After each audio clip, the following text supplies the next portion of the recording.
Hey guys, tonight we're diving deep into the scandalous marriage politics of the Byzantine Empire, where imperial weddings could literally reshape the Christian world and where love, lust and political ambition created some of history's most shocking union. Picture this, it's 525 AD in Constantinople, and the most powerful man in the Christian world is about to marry a woman who once stripped naked on stage for cheering crowds. The senators are horrified. The patriarch is frantically searching through canon law for loopholes, and somewhere in the great palace, a former prostitute named Theodora is trying on imperial purple while half the empire questions whether the world has gone completely mad. So, if you're into strange and fascinating tales, then history, take a moment to like the video What I Do Here, but only if you genuinely enjoy what I do here, and let me know in the comments where you are tuning in from around the world. Our story begins with what might be history's most improbable love story, romance between Emperor Justinian and Theodora, a woman whose background was so scandalous that imperial law had to be rewritten just to make their marriage legal. Theodora wasn't born into scandal, she was thrust into it by circumstances that would break most people. Her father Acacius worked as a bear trainer for the Green faction in Constantinople's Hippodrome, one of those gritty entertainment jobs that kept Byzantine crowds happy between chariot races. When he died unexpectedly, Theodora's mother found herself with 3 young daughters and no means of support in a city that offered few respectable options for desperate women. The entertainment industry of 6th century Byzantium operated in a moral grey area that would make modern Hollywood look like a Sunday school picnic. Actresses, dancers and performers were legally classified alongside prostitutes, considered so morally compromised that they couldn't marry into respectable families, let alone imperial dynasties. Theodora and her sisters entered this world as children, performing in increasingly adult entertainment as they grew older. By her teenage years, Theodora had become Constantinople's most notorious performer, specializing in what Byzantine sources delicately describe as theatrical presentations that involved considerably less clothing than most modern strip clubs would require. The historian Procopius, who clearly had complicated feelings about Theodora, provides uncomfortably detailed descriptions of her stage performances that suggest she was essentially a high-end sex worker who happened to be incredibly modern. But here is where the story gets interesting. Theodora wasn't content to remain in the entertainment industry forever. Around 520 she disappeared from Constantinople's theatre scene, apparently having become the mistress of a provincial governor named Heliobolus, who took her to North Africa. That relationship ended badly, leaving Theodora stranded in Alexandria, with no money and no obvious way home. What happened during her time in Egypt remains one of history's fascinating mysteries. Byzantine sources suggest she underwent some kind of religious conversion, possibly influenced by Monophysite Christians who had been driven from Constantinople by imperial religious policy. When she returned to the capital around 522, she was apparently a changed woman, still beautiful and magic, but now focused on using those qualities for political rather than purely commercial. Enter Justinian, nephew of Emperor Justin I, and already the power behind the imperial throne despite not yet wearing the crown himself. Justinian was around 40 years old, brilliant, ambitious, and completely lacking in social skills when it came to women. He'd spent his adult life focused on military campaigns, legal reforms and theological dates. Not exactly the kind of background that prepares you for dealing with someone like Theodora. Their first meeting, according to court gossip preserved in later chronicles, took place at a reception for foreign ambassadors where Theodora was apparently working as a high-class courtesan. Justinian was immediately fascinated by her intelligence and wit, qualities that Byzantine aristocratic women weren't exactly encouraged to display in public. Within weeks, he had installed her as his mistress in apartments near the Great Palace. The problem was legal rather than personal. Imperial law explicitly forbade marriages between senators and actresses, a prohibition that applied with double force to potential emperors. These weren't just social conventions but formal legal barriers designed to maintain the moral purity of the ruling class. Justinian found himself in the awkward position of being desperately in love with a woman he literally could not marry under existing law. The solution required what amounted to a legislative revolution. In 525, Emperor Justin undoubtedly under pressure from his nephew, issued new laws that allowed actresses to marry into the aristocracy, provided they had formally renounced their previous profession and demonstrated evidence of moral reformation. The law was obviously written specifically for Theodora, creating a legal pathway that had never existed before in Roman history.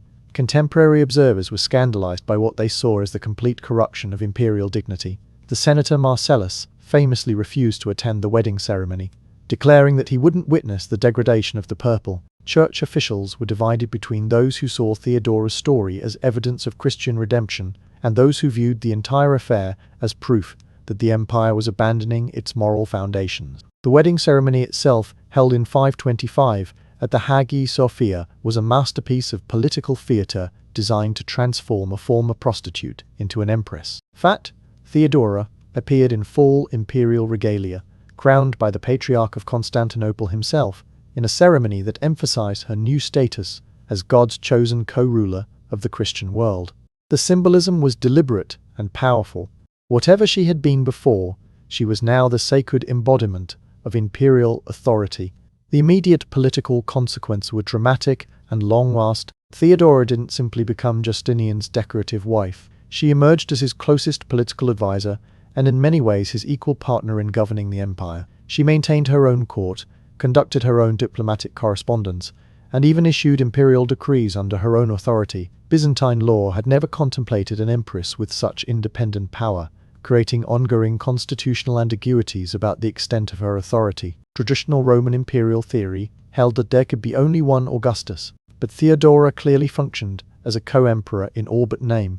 Legal scholars still debate whether her reign represented an evolution of imperial law or a fundamental violation of constitutional principles. What makes their partnership particularly fascinating is how it combined genuine affection with ruthless political calculation. Contemporary sources suggest that Justinian and Theodora were genuinely devoted to each other personally, but they were also perfectly willing to use that devotion as a tool for advancing their shared political agenda. Their marriage became a model for how personal relationships could be weaponized for imperial purposes. The broader implications of Justinian's marriage to Theodora reshaped Byzantine etiquette by demonstrating that even the lowest-born women could rise to supreme power through marriage. Their union created new possibilities and new anxieties about the fluidity of social hierarchies. Future imperial marriages would be evaluated not just for their political advantages but for their potential to challenge traditional assumptions about class and status. The religious dimensions of their marriage were equally complex and controversial. Theodora's apparent conversion from entertainment industry, paganism to committed Christianity, provided a powerful narrative of redemption that church officials could use to justify the union. But her later support for Monophysite theology, created whether her faith was genuine or merely political convenient. By 527, when Justinian finally ascended to the throne as sole emperor, Theodora had already demonstrated to the throne as sole and an effective polite partner. The former actress who had once performed naked for Constantinople crowds was now receiving ambassadors from Persian kings and issuing theological pronouncements that shaped church policy across the Mediterranean. Her transformation was complete, but the scandals were just beginning. The shockwaves from Justinian and Theodora's scandalous union were still reverberating through Constantinople's corridors when the next imperial marriage crisis emerged, this time involving an empress, who would make Theodora's theatrical background seem positively cumbersome, had already earned her place in Byzantine infamy by blinding her own son Constantine VI. But her romantic entanglements would prove even more politically explosive than her maternal crimes. By 797, she had achieved something no woman had ever accomplished in Roman history, ruling the Eastern Empire in her own name as emperor, not empress. But power, as Irene would discover, came with its own romantic complications that would scandalize both East and West. The political landscape of the late 8th century created unprecedented for ambitious women willing to break every social convention. The iconoclastic controversies had weakened traditional religious authority, the Arab conquest had disrupted normal diplomatic patterns, and Charlemagne's growing power in the West was forcing Constantinople to reconsider its international relationships. Into this chaos stepped Irene. Byzantine constitutional theory assumed that emperors would produce heirs, creating dynasties that could provide political stability across generations. Irene's decision to eliminate her son Constantine had solved immediate succession problems, but created longer-term dynastic crises that threatened the empire's future. She needed to remarry, but finding appropriate partners for a woman who had murdered her own child proved. The first serious proposal came from an unexpected source: Charlemagne himself, the Frankish king, who was rapidly expanding his control over Western Europe. In 798, Frankish ambassadors arrived in Constantinople with a marriage proposal that would have united the eastern and western halves of the old Roman Empire under a single ruling couple. Irene controlled the wealthiest and most sophisticated portion of the Mediterranean world, while Charlemagne commanded the most effective military forces in Europe. Contemporary Byzantine chroniclers described the court's reaction to Charlemagne's proposal, with barely concealed, was considered a barbarian by Constantinople standards, despite his obvious political talents and military. More problematically, he represented the Latin Christian tradition that had been drifting away from Byzantine Orthodox theology for centuries. A marriage between Irene and Charlemagne would have required compromises on religious policy that many Byzantine officials found unacceptable, but the proposal also revealed the impossible position that female rule created in medieval political theory. Irene had achieved supreme power by demonstrating her willingness to use violence more ruthlessly than any male competitor. Yet that same ruthlessness made her simultaneously attractive and terrifying to potential marriage partners, who understood that imperial wives had a tendency to eliminate inconvenient husbands. The negotiations with Charlemagne's representative continued for months, apparently reaching serious discussions about the practical arrangements for governing a unified empire. Frankish sources suggest that Charlemagne was genuinely interested in the marriage, seeing it as an opportunity to legitimize his imperial ambitions through connection with the authentic Roman tradition that Byzantium represented. Irene, for her part, seemed to view the proposal as a way to secure weather pressure in the East. What makes the entire episode particularly fascinating is how it reveals the intersection of personal and political calculation in medieval royal marriages. Irene wasn't just considering a husband, she was evaluating a potential co-emperor who would reshape the balance of power across the entire Mediterranean world. Charlemagne wasn't simply courting a wife. He was negotiating for access to Byzantine wealth, Greek learning, and Eastern trade routes that could transform Frankish civilization. The deal ultimately collapsed for reasons that contemporary sources struggle to explain clearly. Some chronicles suggest that Irene developed cold feet about sharing power with someone whose military reputation might overshadow her own political achievement. Others hint that Charlemagne's theological advisors convinced him that marriage to a woman who had committed matricide would compromise his standing with the Latin Church. The most likely explanation involves simple practical politics. Neither party could figure out how to merge their respective power structures without triggering civil wars in both empires. But Irene's marriage problems were far from over. By 799, she was facing pressure from her own court officials to find a Byzantine husband who could provide dynastical continuity without the complications that a foreign marriage would create. The problem was that most eligible Byzantine aristocrats were either too ambitious to be partners in governing the empire. The solution she eventually chose scandalized even her supporters. In 801, Irene announced her engagement to Nikephoros, the logothete of the treasury who had been managing imperial finances for nearly a decade. The match violated every conventional principle of imperial marriage politics. Nikephoros was a commoner with no military experience, no aristocratic connections, and no obvious qualifications for imperial authority beyond his skill with accounting ledgers. Contemporary chroniclers described the announcement as evidence that Irene had finally lost her grip on political reality. The Senate was appalled by the prospect of a bookkeeper becoming emperor. The military was insulted by the suggestion that financial expertise qualified someone for supreme command, and the church was confused about how to incorporate such an unprecedented union. But Irene's choice of Nikephoros revealed sophisticated understanding of the political dynamics that sustained her power. She needed a partner who would be completely dependent on her authority, rather than someone who might challenge her dominance. A weak husband was infinitely preferable to a strong rival, particularly for a ruler whose legitimacy rested on her willingness to eliminate family members. The engagement negotiations themselves provide fascinating insight into how imperial marriages were structured as business arrangements rather than romantic partnerships. Surviving documents detail the financial arrangements, property transfers, and administrative responsibilities that would govern the marriage. Nikephoros would remain concentrated in Irene's hands. The wedding ceremony was scheduled for late 802, designed as a massive public celebration that would demonstrate the dynasty's stability and continuity. But political events moved faster than romantic plans. In the 8th of October, 02, a military coup, led by the domestic of the schools, overthrew Irene's government before she could marry her accountant. Nikephoros found himself emperor anyway, though not through marriage, but through revolutionary violence. The broader implications of Irene's marriage negotiations illuminated the impossible contradictions that female rule created in medieval political systems. She had proven that women could wield supreme power as effectively as men, but she couldn't solve the fundamental problem of how to integrate feminine authority into masculine governmental structures. Her romantic choices were simultaneously personal decisions and constitutional crises that threatened the empire's stability. What makes her story particularly poignant is how it reveals the loneliness that accompanied unprecedented power. Irene had eliminated every potential rival, including her own son, but that elimination left her isolated in ways that made normal human relationships virtually impossible. Potential husbands were either threats to be managed or tools to be manipulated, never partners to be trusted. The international ramifications of Irene's failed marriage negotiations shaped medieval diplomacy for generations. Her rejection of Charlemagne's proposal contributed to the permanent division between Eastern and Western Christianity. Future empresses would remember both the possibilities and the limitations that Irene's precedent established. Scholars still debate whether Irene's marriage strategies represented sophisticated political calculation or a regime faced mounting challenges. The answer probably involves elements of both.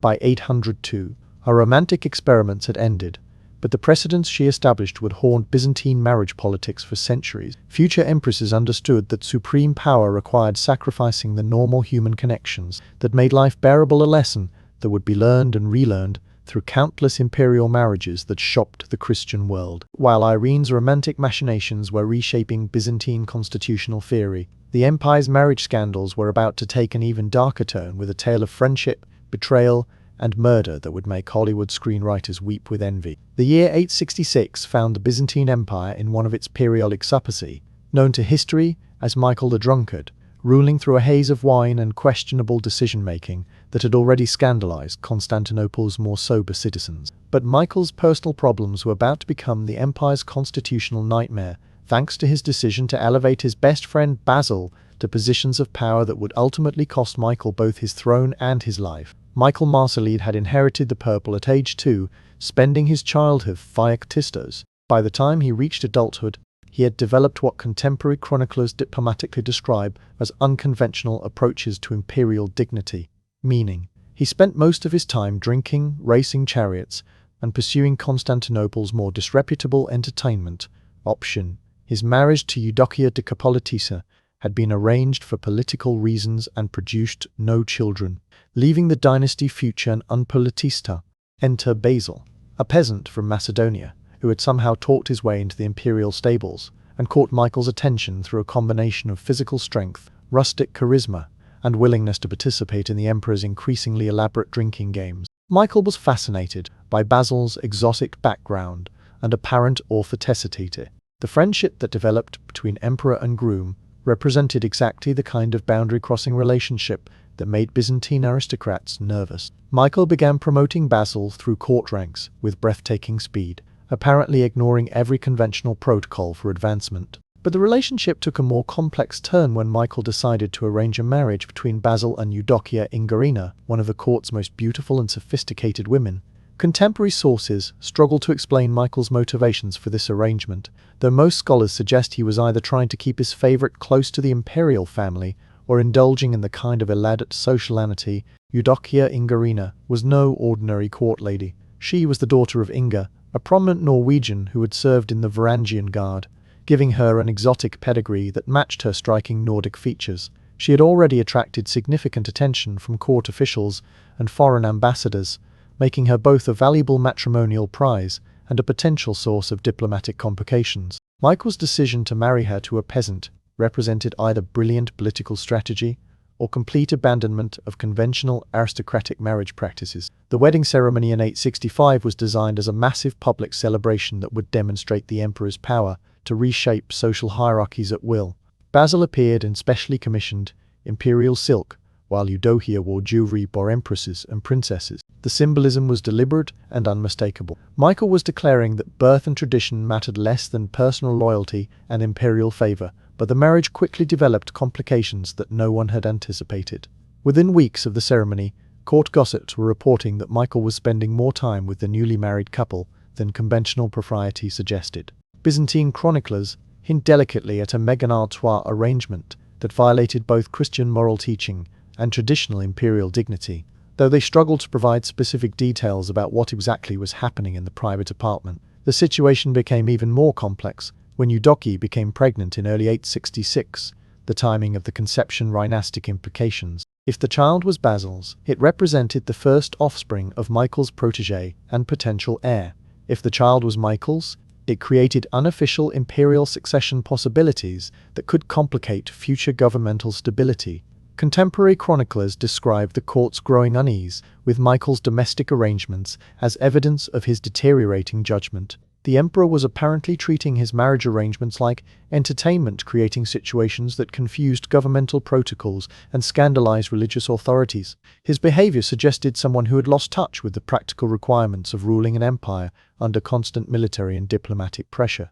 The birth of Constantine in late 866 intensified rather than resolved the paternity questions. The infant bore physical resemblances to both potential fathers, creating ongoing speculation about his true parentage that would influence Byzantine politics for decades. Michael claimed a child as his son and began making arrangements for his eventual succession, while Basil maintained the legal fiction that Constantine was his legitimate offspring. But the complex family dynamics, Michael's obvious affection for both Basil and Eudokia, was generating resentment among court officials who felt excluded from imperial favor.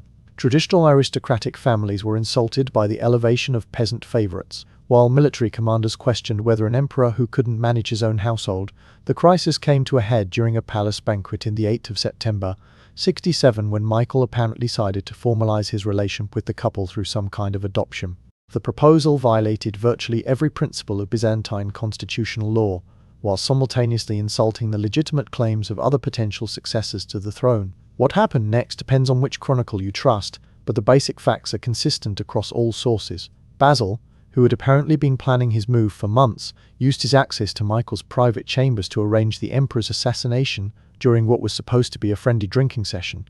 Michael was found dead on the 24th of September 867, with wounds that suggested close-quarters violence by someone he had trusted completely. The immediate aftermath revealed the sophisticated nature of Basil's planning. He had already secured support from key military commanders and court officials who were ready to proclaim him emperor as soon as Michael's death was announced. Eudokia Ingarina was quickly installed as his empress, while their son Constantine was recognized as legitimate heir to the newly established Macedonian dynasty. The broader implications of Michael's murder by marriage partner established precedents that would haunt Byzantine politics for centuries. Basil had demonstrated that personal relations with emperors could be weaponized for revolutionary purposes, could affect future imperial decision-making. The lesson was clear: trust no one, especially those closest to the throne.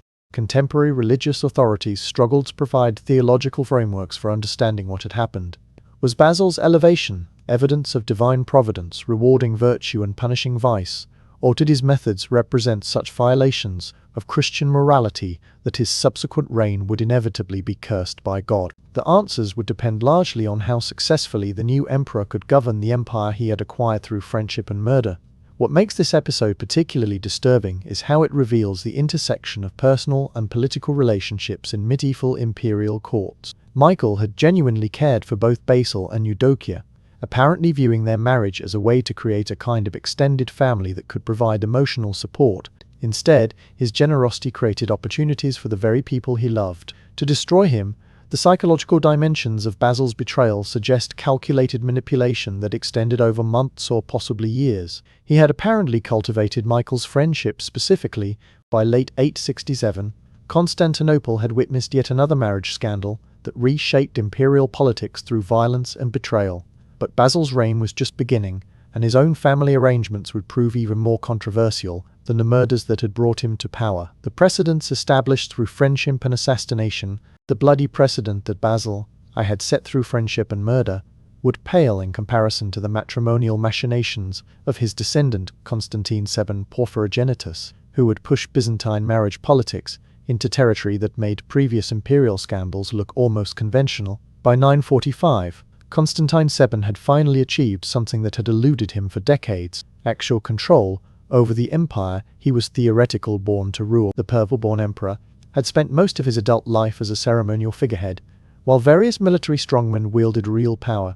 But his recent consolidation of authority created new opportunities to reshape imperial policy, according to his own particular vision of how dynasties should operate. That vision, unfortunately, involved marriage arrangements that would violate both church law and conventional morality. Constantine's obsession with bloodline purity stemmed from his unique position as one of the few emperors actually born in the purple chamber of the Great Palace. Most Byzantine rulers had fought their way to power through military campaigns or political maneuvering, but Constantine could claim legitimacy that derived directly from his birth, circumstances. This distinction had shaped his entire worldview, creating beliefs about imperial inheritance that bordered on the mystical. The emperor's theories about dynastic management were heavily influenced by his scholarly interest in imperial history and constitutional law.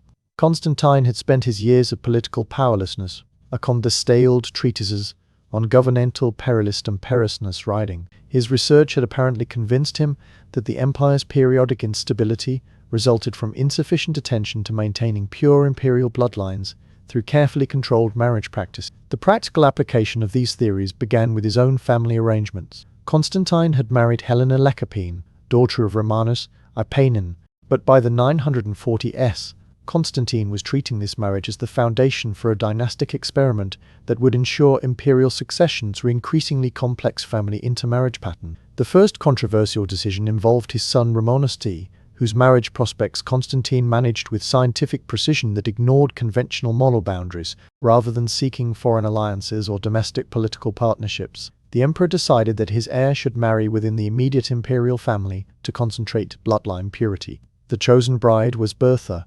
Constantine's own niece and Romanus's first cousin, creating the kind of close family union that church law explicitly prohibited.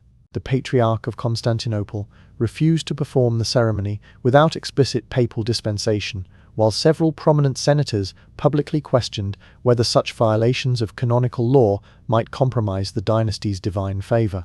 Constantine dismissed these objections as evidence of insufficient underpinning about the mystical nature of imperial bloodlines, but the emperor's matrimonial engineering was just getting started. His daughter Anna was betrothed to her half-brother Stephen, son of Constantine's concubine, Zoe Carbonopsina, creating another incestuous union that would have concentrated imperial inheritance within an impossibly narrow genetic pool. The arrangement violated not just church teaching, but basic biolusive inbreeding, the theological justifications Constantine developed for these marriages reveal sophisticated but deeply problematic reasoning about imperial authority and divine favor. He argued that normal moral restrictions didn't apply to families chosen by God to rule Christian empires, creating a kind of religious exception that placed imperial bloodlines above conventional ecclesiastical jurisdiction. These arguments would later influence papal theories about divine right monarchy, though in ways that Constantine probably never intended. The practical implementation of these incestuous marriages required extensive negotiation with church authorities who were simultaneously appalled by the proposals and intimidated by imperial power. Constantine used a combination of theopauschal. The emperor apparently viewed religious law as another administrative problem that could be solved through sufficient application of imperial authority. What makes Constantine's family policies particularly disturbing is how they reveal the intersection of scholarly research and political paranoia in medieval royal psychology.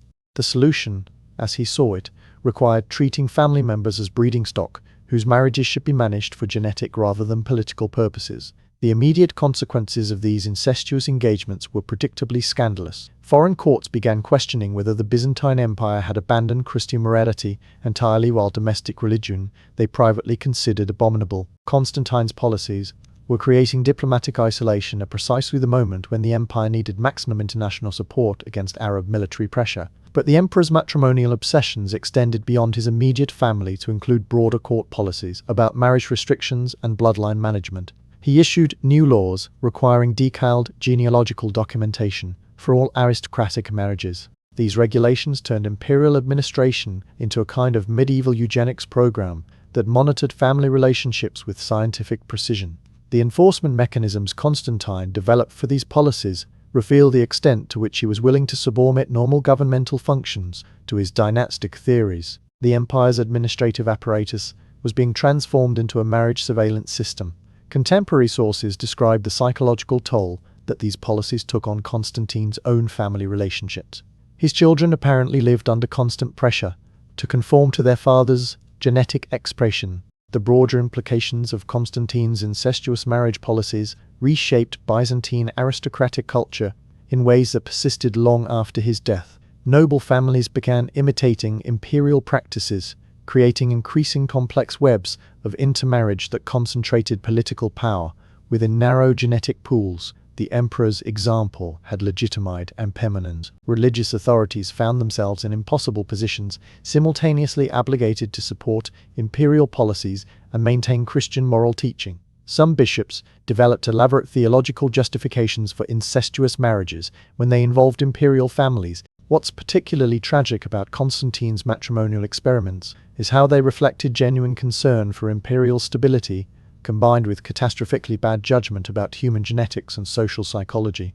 He wanted to create dynasties that could provide political continuity. Foreign courts began viewing Byzantine marriage proposals with suspicion, unsure whether diplomatic alliances with an empire that practiced systematic incest would contaminate their own dynastic legitimacy. Constantine's policies were creating the diplomatic isolation that would contribute to the empire. The precedents he established would influence Byzantine marriage politics for centuries, though rarely in ways that enhanced governmental effectiveness. Scholars still debate whether Constantine's incestuous marriage policies represented sophisticated understanding of inheritance. The legacy of his matrimonial engineering would haunt the Macedonian dynasty for generations, creating family relationships so complex that future emperors would struggle to determine which relatives they could safely trust and which represented existential threats to imperial stability. Constantine had solved the problem of dynastic purity by creating new problems that would prove even more destructive than the issues his policies were designed to address. The constitutional crisis that would finally shatter Byzantine tolerance for imperial marriage scandals arrived in 1042 with Constantine Ixets Monomachos, an emperor whose approach to matrimonial arrangements made all previous imperial romantic compline. But unlike previous emperors who had used marriage as a stepping stone to power, and then settled into conventional imperial domesticity, Constantine apparently viewed his new position as an opportunity to experiment with polygamous arrangements that would have impressed Ottoman sultans, while horrifying Christian theologians. The emperor's domestic situation was unprecedented in Byzantine history and possibly unique in medieval European politics. He maintained Zoe as his official empress, installed his former mistress Maria Sclerina as a secondary wife with quasi-imperial status, and began negotiations to add a third woman to his imperial household through what can only be described as a matrimonial merger that would have created the Christian world's first officially polygamous ruling arrangement. Contemporary chroniclers struggle to describe Constantine's household arrangements without violating their own moral sensibilities or insulting imperial dignity. Michael Pellas, who knew the emperor personally, provides carefully worded accounts that hint at the complexity of the situation, while avoiding explicit details that might have endangered his own position. The basic facts, however, are clear enough. Constantine was simultaneously married to 2 women and actively courting a third, all while maintaining that his arrangements were perfectly compatible with Christian imperial tradition. The theological complications of Constantine's polygamy created nightmares for church officials who were already struggling to maintain institutional credibility after decades of imperial marriage scandals. The Patriarch of Constantinople found himself in the impossible position of having to sanctify relationships that violated every principle of Christian marriage law while avoiding direct confrontation with an emperor whose support was essential for church administrative functions. What makes Constantine's situation particularly complex is that his multiple marriages weren't simply products of personal lust or political convicted theories about how imperial officials should be organized in an empire. Constantine apparently believed that traditional monogamous marriage was inadequate for rulers who needed to manage multiple, simultaneous diplomatic relationships, military alliances, and succession possibilities. His primary wife, Zoe, was in her 60s and had already demonstrated her inability to mind. Constantine's solution was to supplement rather than replace her, creating a matrimonial system that could simultaneously honor past legitimacy and secure future succession.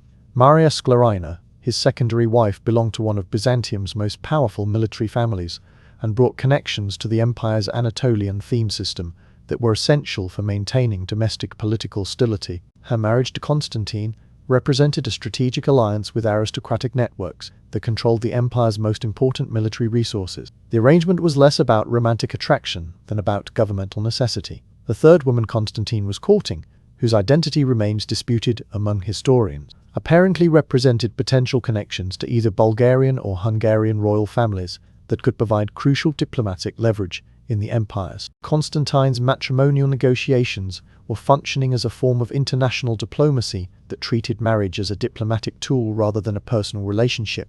But the emperor's polygamous experiments created practical problems that no amount of theoretical sophistication could resolve. His multiple wives maintained separate courts with competing priorities, conflicting advice, and incompatible political agendas that turned imperial decision-making into a constant series of domestic. Constantine found himself spending more time managing household politics than governing the empire.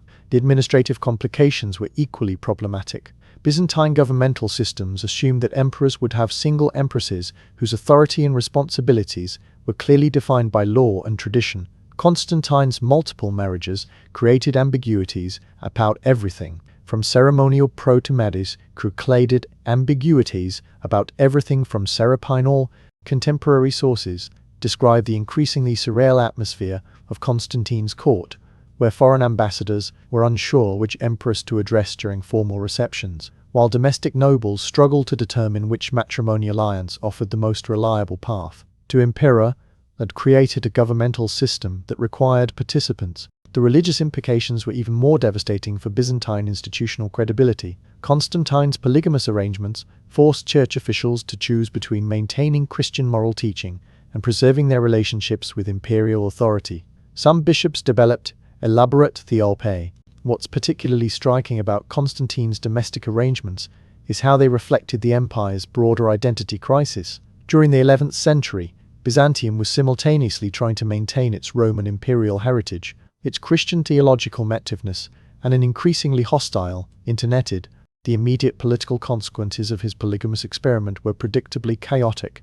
The empire's aristocratic families were divided between those who supported various matrimonial alliances and those who viewed the entire arrangement as evidence that imperial authority had collapsed into personal indulgence. Foreign courts reacted to Constantine's marriages with mixtures of fascination and horror, but complicated Byzantine diplomatic relationships across the Mediterranean world. Papal representatives struggled to maintain communion with an empire whose ruler was opinus violian, fondum sublimation. The practical breakdown of Constantine's matrimonial system began in 1050, when conflicts between his multiple wives escalated into open court warfare that paralyzed imperial administration. Zoe and Maria Sclerina were apparently competing for influence over Gumine Tomutins. By 1054, the emperor's domestic situation had become so unstable that it contributed to the final schism between Eastern and Western Christianity. Papal legates cited Constantine's polygamous marriages as evidence that the Byzantine Church had abandoned Christian moral teaching, while Byzantine officials argued that Western interference. The broader legacy of Constantine's matrimonial experiments represented the final collapse of Byzantine claims to represent authentic Christian imperial authority. His polygamous arrangements had demonstrated that the empire was willing to abandon its most fundamental religious commitments in pursuit of short-term political advantages. When Constantine died in 1055, his multiple widows immediately began competing for control over his succession, creating exactly the kind of dynastic chaos that his marriage policies had been designed to prevent. The empire entered another period of civil war and military collapse that vindicated critics who had warned that imperial polygamy would destroy rather than strengthen governmental stability. The final irony of Constantine's matrimonial legacy is how it illuminated the fundamental impossibility of reconciling imperial power with Christian moral teaching in an empire that was simultaneously trying to maintain Roman political traditions, and Bivouac had pushed these contradictions to their logical conclusion, revealing that Byzantium could not simultaneously be Roman, Christian, and effective in the medieval world. As we drift toward the end of our journey through these scandalous imperial marriages, we can see how each generation of Byzantine rulers pushed the boundaries of acceptable matrimonial behavior further into territory that shocked even their own subjects. From Justinian's reformed prostitute to Constantine EX's official polygamy, these emperors treated marriage as a tool of statecraft that could be modified, manipulated. The cost of these experiments was ultimately the empire itself. By 1453, when Constantinople finally fell to the Ottomans, Byzantium had spent centuries consuming its own moral authority through matrimonial scandals that made authentic Christian imperial rule impossible. The empire that had once shocked Europe, with Justinian's marriage to Theodora, had ended by shocking itself with matrimonial arrangements that violated every principle its founders had claimed to represent. These imperial marriages remind us that power without moral boundaries eventually consumes itself, that personal relationships weaponized for political purposes ultimately destroy both love and authority. The emperors, who thought they could reshape marriage law to serve imperial necessity, discovered that some institutions are stronger than individual ambition, some traditions more enduring than personal power. In the gentle darkness that surrounds these ancient stories, we can hear the whispers of empresses who traded genuine affection for political advantage, of emperors who sacrificed human connection for dynastic calculation,